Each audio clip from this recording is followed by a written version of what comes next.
in an obscure mountain holler tucked deep in the hills of Tennessee, the ultimate test of endurance lurks dormant, waiting to eat its young every year.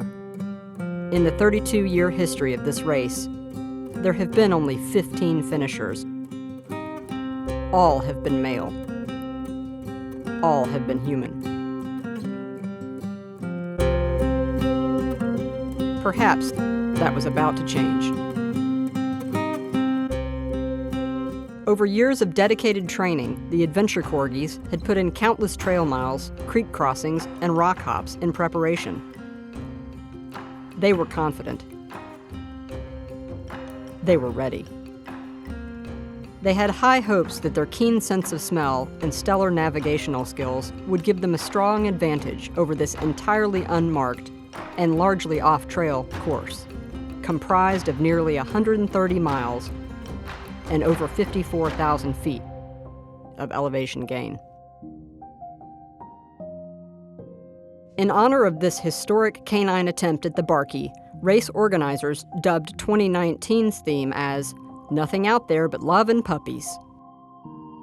The Adventure Corgis were boosted by Laz's commitment to what he referred to as a positive, wholesome attitude this year.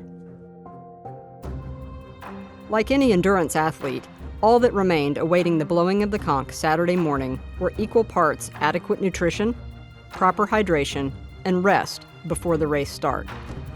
Fueled by Hammer Nutrition and handouts from park rangers, they were ready to race.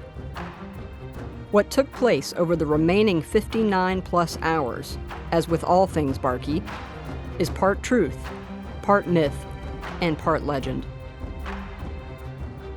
Tilly was pretty aggressive in her race start. Well equipped with plenty of Hammer Nutrition products, she wanted to gain as much time as possible before the weather moved in. Thistle's morning started off conservatively, committed only to relentless forward progress. Despite her deep-seated fear of creek crossings, she faced each obstacle with as much grace as can be found in such short legs. Watts, on the contrary, enjoyed every available opportunity to waller in the creek and take another break.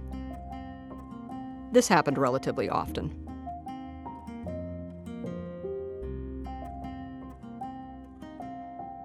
Thistle did have brief moments of perkiness.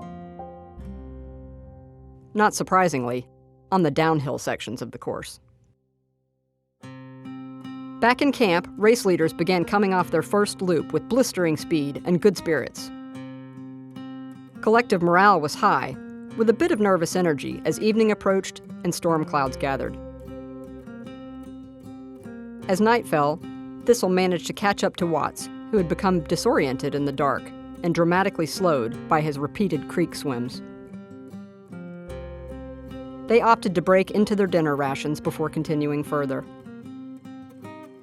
Thistle, though rejuvenated by her snack, had begun to show signs of desperation and fatigue. Meanwhile, Tilly made it safely back to camp after her first loop and made the decision to ride out the storm from the comfort of her sleeping bag. Little is known about what happened overnight, but the following footage was kindly provided by some backcountry campers a mere 6 miles from the gate.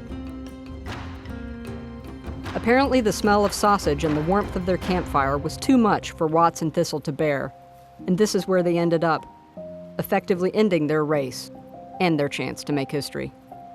After a leisurely morning recovering from their ordeal, they decided it was time to head back to camp to face the music. Thistle, disinterested in walking another step, hitched a ride back to camp. She politely asked to be removed from the backpack before reporting to Laz. Little did she know he had already dubbed her the canine sacrifice. Bless her heart. The two sat patiently in defeat as they officially tapped out.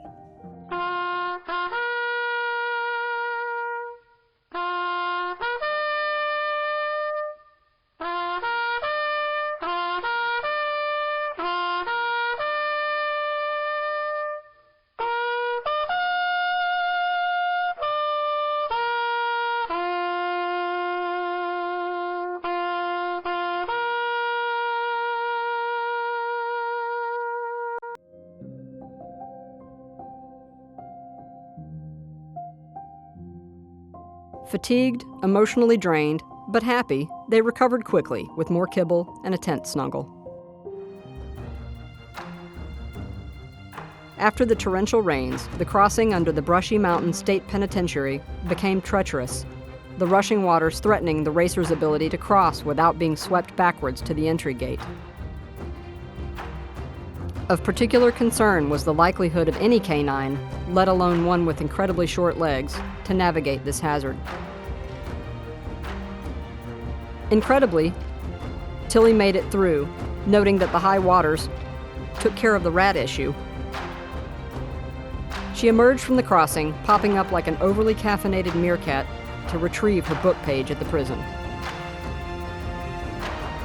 That book's title and pure Laz style? The Beginner's Guide to Dog Agility. After going on to complete her fun run, then a slow but triumphant fourth loop, Tilly delusionally claimed she only needed a brief reset in camp. Immediately regretting her decision, she elected to take a brief nap at Upper Kelly Camp. Triumphantly, she then rose to head out in earnest on her fifth loop. All the other racers having tapped out, camp waited patiently to see if Tilly would finish Loop 5. As Frozen Ed Furtaw notes, only things that haven't been done before truly merit the label impossible. Time would only tell if that label would fit for one intrepid Adventure Corgi. Crews found page 48 from How to Raise a Puppy You Can Live With had been pulled. She'd made it to the tower. Could history be rewritten? Would the first female finisher be canine?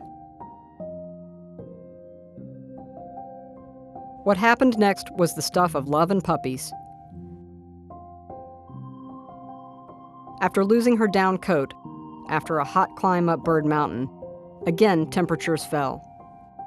On Ratjaw, she found a discarded hunter's beanie and a plastic bag, enabling her to finish.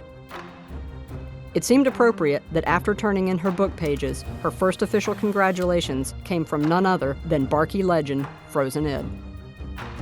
Lazarus Lake, who was reported to have stated that he didn't mean the love and puppies thing literally, was unavailable for comment as to the gravitas of Tilly's finish.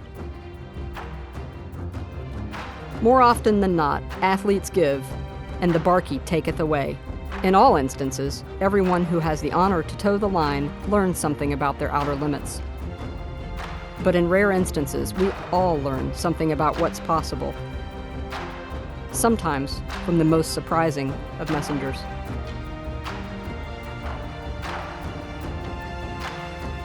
Hey Tilly, want to go for a run?